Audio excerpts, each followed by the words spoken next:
Assalamualaikum warahmatullahi wabarakatuh. Semoga kebaikan senantiasa mengiringi kita semua. Amin ya robbal alamin. Dua tantangan mustahil dari Khalifah, dua akal bulus tak terduga dari Abu Nawas. Dari menangkap angin hingga melukis suara, ia selalu punya cara untuk membalikkan keadaan dan membuat seluruh istana terpingkal. Penasaran bagaimana ia melakukannya? Sebelum lanjut jangan lupa untuk di-subscribe dan di-like dulu ya. Untuk yang sudah subscribe semoga kalian senantiasa selalu mendapatkan rahmat dan ridho Allah Subhanahu wa Ta'ala. Jangan lupa juga absen di komentar sahabat semua dari mana saja. Supaya channel Baghdad History terus berkembang serta bisa selalu menghibur kalian semua. Dan berikut inilah kisahnya. Di suatu pagi yang begitu cerah di kota Baghdad yang megah, matahari bersinar terik, memantulkan sinarnya pada kubah-kubah masjid dan menara-menara istana. Namun, di dalam aula besar istana Khalifah Harun al-Rashid, suasana justru terasa membosankan. Tumpukan dokumen negara yang tak ada habisnya, perselisihan para pejabat yang tak kunjung usai, dan rutinitas harian yang monoton telah membuat sang Khalifah merasa jenuh luar biasa. Ia menghela napas panjang di atas singgasananya yang megah, berharap ada sesuatu yang bisa sedikit mengguncang kebosanannya. Pandangannya kemudian berkeliling aula, menyapu wajah-wajah para menteri, panglima, dan penasihat yang berdiri tegak dalam barisan. Hingga akhirnya, matanya terpaku pada sesosok pria kurus dengan sorban khasnya, berdiri sedikit menyendiri di antara kerumunan. Pria itu adalah Abu Nawas, penyair dan penasihat istana yang terkenal akan kecerdasan, akal bulus, serta humornya yang seringkali tak terduga. "Hai Abu Nawas," panggil Khalifah tiba-tiba, suaranya menggema di seluruh penjuru aula, memecah keheningan yang membosankan. Abu Nawas, yang tadinya sedang mengamati ukiran di dinding, sedikit terkejut namun segera maju dengan langkah tenang, membungkuk hormat di hadapan Khalifah. "Ampun tuanku Khalifah yang mulia, ada gerangan apa hamba dipanggil di hadapan tuanku?"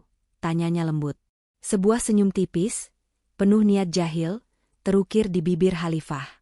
Ia memang ingin sedikit hiburan, sebuah tantangan yang bisa menguji batas kecerdasan Abu Nawas yang seringkali membuatnya takjub sekaligus jengkel. "Begini, Abu Nawas," kata Khalifah dengan nada serius yang disengaja, "aku sedang ingin sesuatu yang mustahil. Aku ingin kau menangkap sesuatu yang tidak terlihat, tidak berbentuk, namun keberadaannya dapat dirasakan oleh semua makhluk." Ia berhenti sejenak, menatap Abu Nawas lurus-lurus. "Aku ingin kau menangkap angin untukku."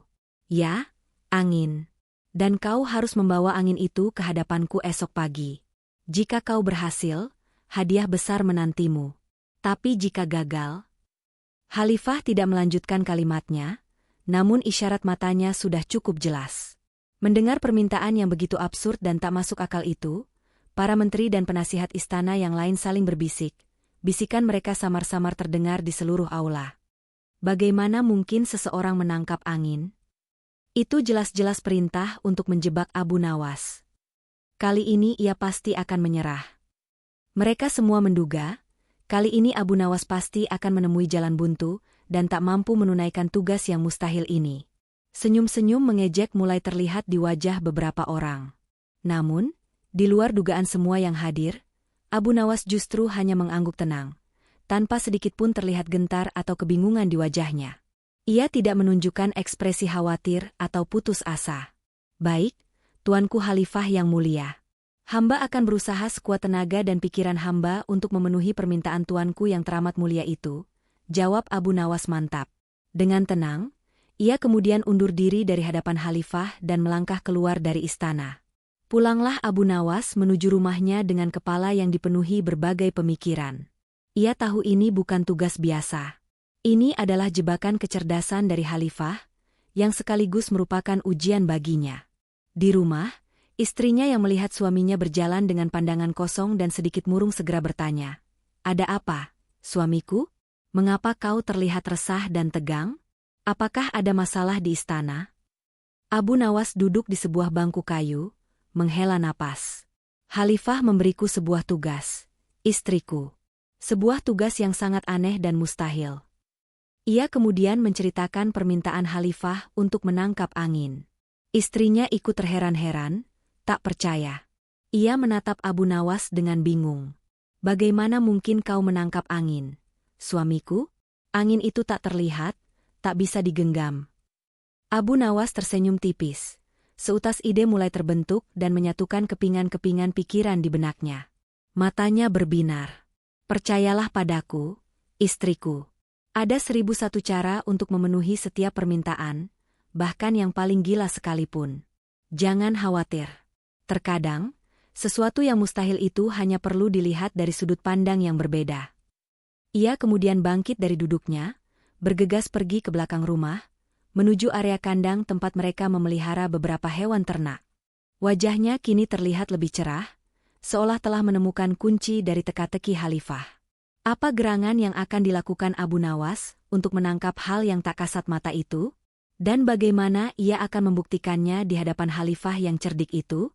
Setelah berpamitan dengan istrinya, Abu Nawas melangkah menuju bagian belakang rumahnya. Di sana, terdapat sebuah kandang sederhana tempat ia memelihara beberapa ekor kambing dan ayam.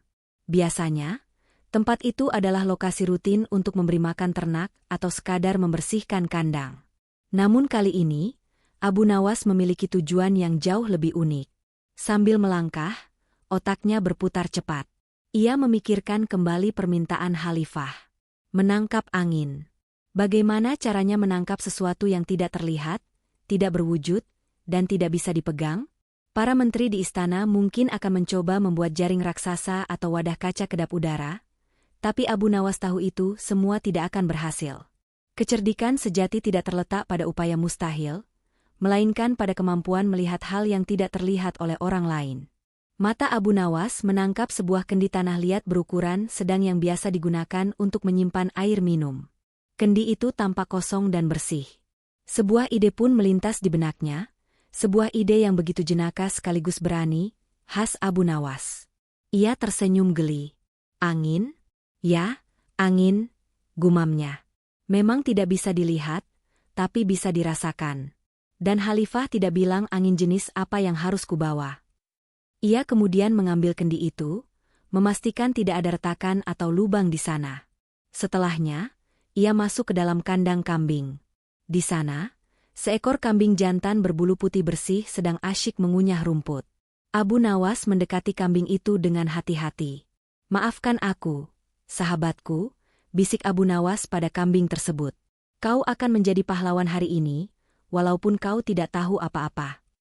Dengan sedikit usaha, Abu Nawas berhasil menggiring kambing itu mendekat ke kendi. Bukan, ia tidak akan memasukkan kambing itu ke dalam kendi.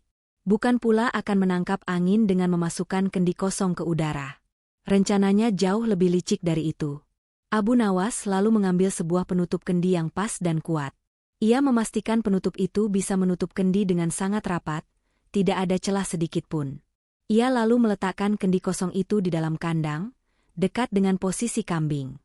Malam harinya, Abu Nawas memastikan kambing tersebut tetap berada di dalam kandang sempit itu, dan yang lebih penting, memastikan kendi kosongnya berada di dekat si kambing selama semalaman. Ia juga memastikan penutup kendi tersebut sudah siap di tangannya.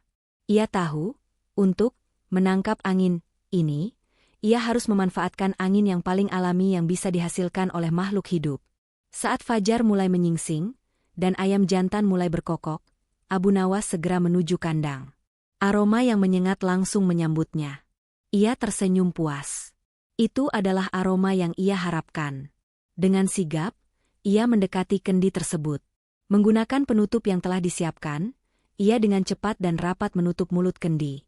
Ia bahkan menekan penutupnya untuk memastikan tidak ada celah udara yang masuk atau keluar. Kini, di dalam kendi yang tampak kosong itu, Abu Nawas merasa yakin bahwa ia telah berhasil menjebak sesuatu yang tidak terlihat namun sangat bisa dirasakan keberadaannya. Ia memegang kendi itu, dan walaupun tidak ada apa-apa di dalamnya, ia merasa seolah memegang sebuah rahasia besar. Angin sudah tertangkap, gumamnya dengan nada puas. Kini saatnya menghadap Khalifah. Dengan langkah mantap dan senyum misterius, Abu Nawas membawa kendi, penuh angin, itu menuju istana, siap menghadapi Khalifah Harun al-Rashid dan seluruh punggawa yang pasti sudah menunggunya dengan rasa penasaran dan keraguan. Apakah rencananya akan berhasil? Pagi itu, suasana di aula istana Khalifah Harun al-Rashid terasa berbeda. Udara dipenuhi bisikan-bisikan penasaran dan senyum-senyum skeptis. Para menteri, penasihat, dan punggawa istana telah berkumpul lebih awal dari biasanya. Mereka semua tak sabar ingin menyaksikan pertunjukan Abu Nawas. Beberapa dari mereka sudah menyiapkan ejekan dan tawa, yakin bahwa kali ini, Abu Nawas pasti tak akan mampu lepas dari jerat permintaan mustahil sang Khalifah. Khalifah sendiri, dengan senyum tipis yang sulit diartikan, duduk di singgasananya, menanti dengan penuh antisipasi. Tak lama kemudian, langkah kaki yang tenang terdengar di ambang pintu aula. Semua mata tertuju ke sana. Masuklah Abu Nawas dengan langkah mantap, sorbannya yang khas masih rapi, dan wajahnya menunjukkan ekspresi tenang, bahkan ada sedikit kilasan geli di matanya. Di tangannya, ia memegang sebuah kendi tanah liat berukuran sedang, yang tertutup rapat dengan penutupnya. Kendi itu tampak begitu biasa, bahkan terkesan kosong. Ia berjalan lurus menuju hadapan Khalifah, membungkuk hormat, lalu dengan perlahan dan penuh keseriusan, meletakkan kendi itu di lantai marmer yang dingin, tepat di hadapan singgasana Khalifah. "Ampun tuanku Khalifah yang mulia," ucap Abu Nawas dengan suara jelas, memecah keheningan yang mencekam, "hamba telah memenuhi permintaan tuanku. Ini adalah angin yang tuanku minta. Hamba telah menangkapnya dengan segenap upaya." Seketika, bisikan-bisikan di aula berubah menjadi tawa-tawa kecil yang tertahan. Beberapa menteri tak dapat menahan cibiran mereka. "Angin?" Di dalam kendi kosong itu, bisik seorang penasihat kepada rekannya. "Dasar gila. Bagaimana mungkin?" Khalifah Harun al-Rashid mengangkat satu alisnya, senyum mengejek mulai terpampang jelas di wajahnya. Ia menyandarkan tubuhnya ke sandaran singgasana, seolah menikmati momen ini. "Angin, katamu, Abu Nawas?" Di dalam kendi yang tampak kosong itu, tanya Khalifah dengan nada meremehkan. "Baiklah. Kalau itu memang angin, bagaimana bisa kau membuktikannya padaku? Bagaimana aku bisa yakin bahwa di dalam kendi itu benar-benar ada angin, bukan hanya udara kosong seperti biasanya?" Abu Nawas tersenyum tipis. "Tuanku Khalifah yang mulia adalah seorang yang bijaksana dan penuh kebijaksanaan. Tentu tuanku mengetahui bahwa angin itu tidak dapat dilihat dengan mata telanjang, bukan? Ia juga tidak dapat dipegang. Namun, angin itu dapat dirasakan dan terkadang, ia juga dapat dicium." Ia kemudian mengambil kendi itu, memegangnya dengan kedua tangan. "Untuk membuktikan keberadaan angin yang hamba tangkap ini, tuanku cukup mendekatkan hidung tuanku ke mulut kendi ini. Hamba mohon, tuanku hirup dalam-dalam. Angin ini akan berbicara dengan sendirinya." Ada sedikit keraguan di wajah Khalifah, namun rasa penasaran lebih besar dari segalanya. Dengan sedikit ragu, Khalifah Harun al-Rashid mencondongkan tubuhnya ke depan, mendekatkan hidungnya ke mulut kendi yang masih tertutup rapat itu. Semua mata di aula kini terpaku pada adegan itu. Dengan gerakan cepat dan tangkas, Abu Nawas membuka sedikit penutup kendi, hanya sekilas, lalu dengan sigap dan tanpa membuang waktu, ia segera mendekatkan mulut kendi yang terbuka itu ke hidung Khalifah. Wif!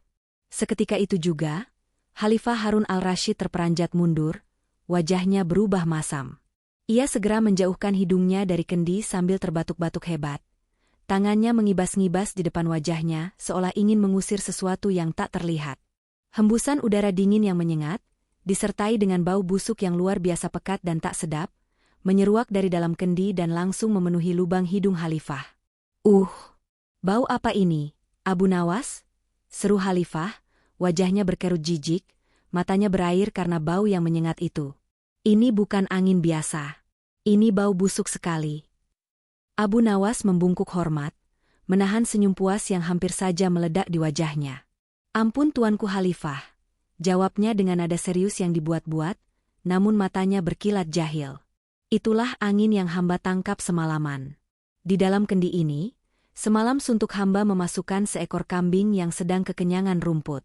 Bau yang tuanku hirup barusan adalah bau kentut kambing yang telah hamba kumpulkan dan tangkap dengan rapi di dalam kendi itu." Seketika itu juga, seluruh aula istana pecah dalam gelak tawa yang berderai-derai. Para menteri yang tadinya mencibir kini tak dapat menahan tawa mereka. Beberapa bahkan sampai memegangi perut. Khalifah Harun al-Rashid, yang tadinya terkejut dan jijik, pada akhirnya tak mampu menahan tawa. Ia tertawa terbahak-bahak, tawanya menggema di seluruh aula. "Dasar Abu Nawas, kau memang tak ada duanya. puji Khalifah sambil menggelengkan kepala, air mata keluar dari sudut matanya karena terlalu banyak tertawa.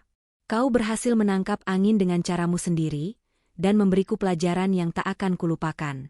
Aku mengaku kalah. Kau benar-benar cerdik. Khalifah pun, seperti yang ia janjikan, memberikan hadiah besar kepada Abu Nawas. Bukan karena ia benar-benar menangkap angin, melainkan karena kecerdikan dan akal bulusnya yang selalu berhasil membuat suasana ceria dan mengajarkan sebuah pelajaran unik di istana.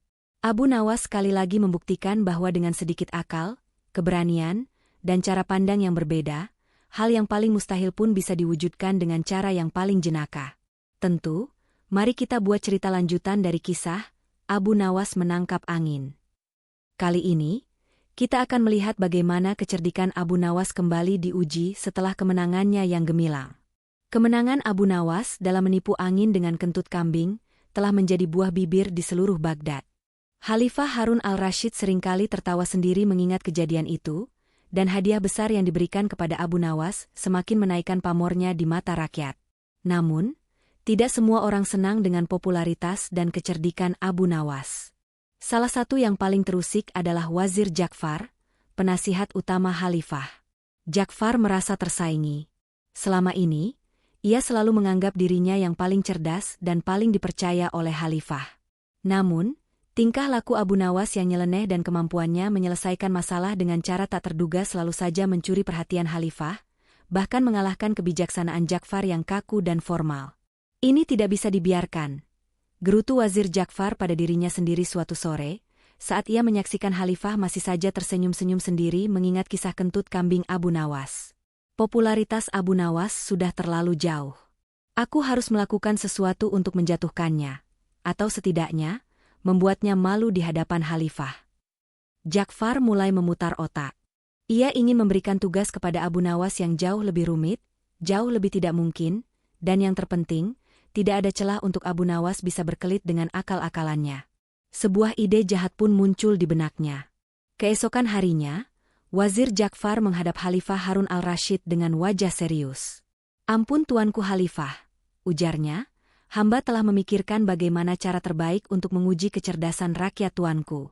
Bukan hanya sekadar hiburan, tetapi sebuah ujian yang dapat menunjukkan siapa di antara mereka yang benar-benar memiliki pemikiran mendalam." Khalifah yang sedang menikmati minuman kurma, menatap Ja'far dengan rasa ingin tahu. "Oh ya? Ujian macam apa yang kau maksud, Wazir?"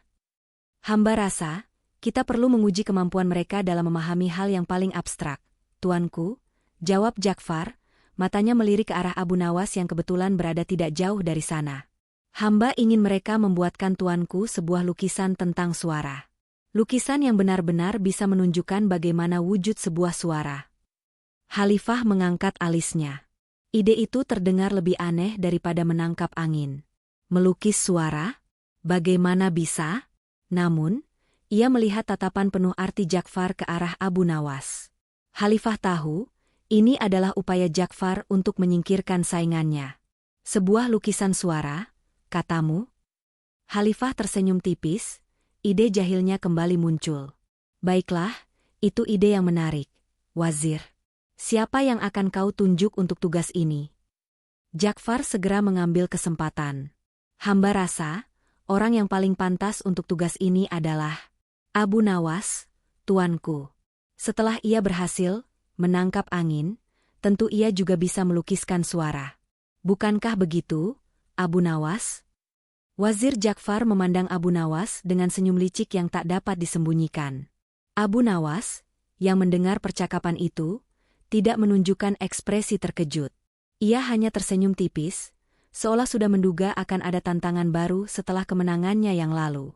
"Baiklah, Abu Nawas," kata Khalifah, "kau dengar sendiri, bukan? Wazir Ja'far ingin kau melukiskan suara untukku. Aku ingin lukisan itu menunjukkan dengan jelas bagaimana rupa sebuah suara. Aku memberimu waktu hingga 3 hari. Jika kau gagal, bersiaplah menerima hukuman yang berat." Para punggawa kembali berbisik. Kali ini, tugasnya jauh lebih mustahil daripada sebelumnya.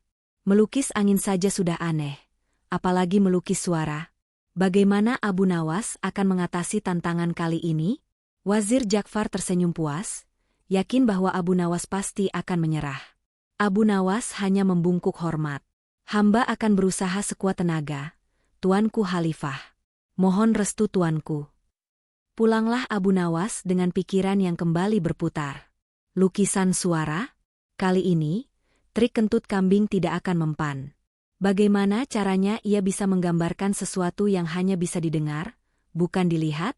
Ia tahu, ia harus memikirkan sesuatu yang benar-benar di luar kotak. 3 hari berlalu dengan cepat. Wazir Ja'far, dengan senyum licik yang tak pernah puntur dari wajahnya, merasa yakin Abu Nawas tak akan mampu menyelesaikan tugas kali ini. Ia bahkan sudah menyiapkan ejekan dan hukuman apa yang pantas diberikan pada penyair cerdik itu. Khalifah Harun al-Rashid, di sisi lain, masih menyimpan sedikit harapan, penasaran akan trik apa lagi yang akan dikeluarkan Abu Nawas. Seluruh istana berkumpul, kali ini dengan antisipasi yang lebih tinggi dari sebelumnya. Di ambang pintu aula, muncullah Abu Nawas. Ia tidak membawa gulungan kanvas besar atau figura mewah seperti pelukis pada umumnya. Di tangannya, ia hanya membawa sebuah kotak kayu kecil yang tampak kosong, dan di sampingnya, seorang anak kecil berusia sekitar 6 tahun yang tampak kebingungan dan ketakutan. Ampun Tuanku Khalifah, ujar Abu Nawas sambil membungkuk, wajahnya tenang dan datar, tanpa senyum jahil seperti biasanya. Hamba telah memenuhi perintah Tuanku untuk melukiskan suara. Wazir Ja'far segera mencibir. Apa itu, Abu Nawas? Mana lukisanmu? Jangan bilang kau akan menunjukkan kotak kosong ini sebagai lukisan suara. Abu Nawas tidak menanggapi ejekan wazir. Ia hanya menatap Khalifah. Tuanku, lukisan suara ini tidak dapat dilihat dengan mata telanjang, apalagi hanya dengan figura.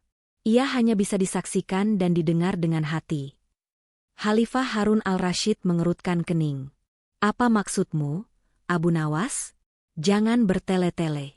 Mana buktinya? Baik, Tuanku, jawab Abu Nawas.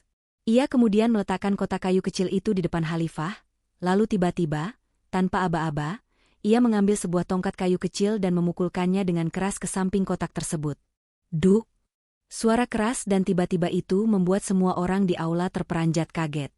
Lebih dari itu, anak kecil yang berdiri di samping Abu Nawas seketika menjerit ketakutan. Jeritan nyaring dan panik itu menggema di seluruh aula. Anak itu langsung menangis sejadi-jadinya, air mata mengalir deras di pipinya, dan tubuhnya gemetar hebat. Ia berusaha bersembunyi di balik kaki Abu Nawas. Seketika, suasana di aula berubah. Dari yang tadinya penuh tawa dan cibir, kini menjadi hening. Semua mata memandang Abu Nawas dan anak yang ketakutan itu. Khalifah Harun al-Rashid tampak terkejut, namun kemudian wajahnya berubah menjadi murka. Abu Nawas, apa-apaan ini? Bentak Khalifah, suaranya menggelegar. Mengapa kau membuat anak kecil ini ketakutan dan menangis? Di mana lukisan suaramu yang kau maksud? Abu Nawas membungkuk, masih dengan wajah tenang. Ampun Tuanku Khalifah yang mulia, inilah lukisan suara yang hamba persembahkan. Bukankah Tuanku bertanya bagaimana rupa suara itu? Bukankah suara itu adalah sesuatu yang bisa dirasakan dan didengar? Ia melanjutkan, menunjuk pada anak yang masih terisak-isak. Tuanku, lihatlah anak ini. Ia baru saja mengeluarkan suara jeritan karena terkejut dan ketakutan. Suara itu begitu nyaring, sampai membuat semua telinga di sini terkesiap. Dan Tuanku, lihatlah, rupa suara jeritan itu terpancar jelas di wajah anak ini. Wajah yang pucat, mata yang terpejam ketakutan, air mata yang membanjiri pipi, bibir yang bergetar mengeluarkan teriakan. Itulah rupa dari sebuah suara, Tuanku. Suara jeritan, yang diwujudkan dalam ekspresi nyata sebuah ketakutan. Khalifah Harun al-Rashid terdiam. Ia menatap anak kecil itu, lalu kembali menatap Abu Nawas. Perlahan, kemarahannya mereda dan digantikan oleh kekaguman. Apa yang dikatakan Abu Nawas memang benar. Suara, meskipun tak terlihat, memiliki rupa dalam reaksi dan ekspresi yang ditimbulkannya. Suara tawa memiliki rupa senyuman, suara tangis memiliki rupa kesedihan, dan suara kejutan memiliki rupa ketakutan yang tergambar jelas di wajah. Wazir Ja'far, yang tadinya menyeringai, kini hanya bisa terdiam dengan mulut ternganga. Ia tidak bisa menyangkal penjelasan Abu Nawas. Lagi-lagi, Abu Nawas berhasil lolos dari jebakannya dengan cara yang sama sekali tak terduga. Khalifah Harun al-Rashid akhirnya tertawa terbahak-bahak, kali ini bukan karena jijik, melainkan karena takjub akan kecerdasan Abu Nawas yang tak ada habisnya. Demi Allah, Abu Nawas, kau memang tak tertandingi, seru Khalifah sambil menggelengkan kepala. Kau selalu berhasil memutarbalikkan akal kami semua. Kau benar, rupa suara memang terpancar dari reaksi dan ekspresinya. Aku mengaku kalah. Khalifah pun memerintahkan agar anak kecil itu ditenangkan dan diberi hadiah. Abu Nawas, tentu saja, kembali mendapatkan hadiah besar atas kecerdikannya. Sejak saat itu, Wazir Ja'far tidak lagi berani secara terang-terangan mencoba menjebak Abu Nawas, karena ia tahu, akal bulu sang penyair selalu satu langkah di depannya. Dan begitulah, Abu Nawas terus menjalani hidupnya di Baghdad, menjadi sumber tawa, kebingungan, dan kebijaksanaan yang tak terduga, membuktikan bahwa kecerdasan sejati seringkali ditemukan dalam cara pandang yang paling sederhana namun paling tak terduga.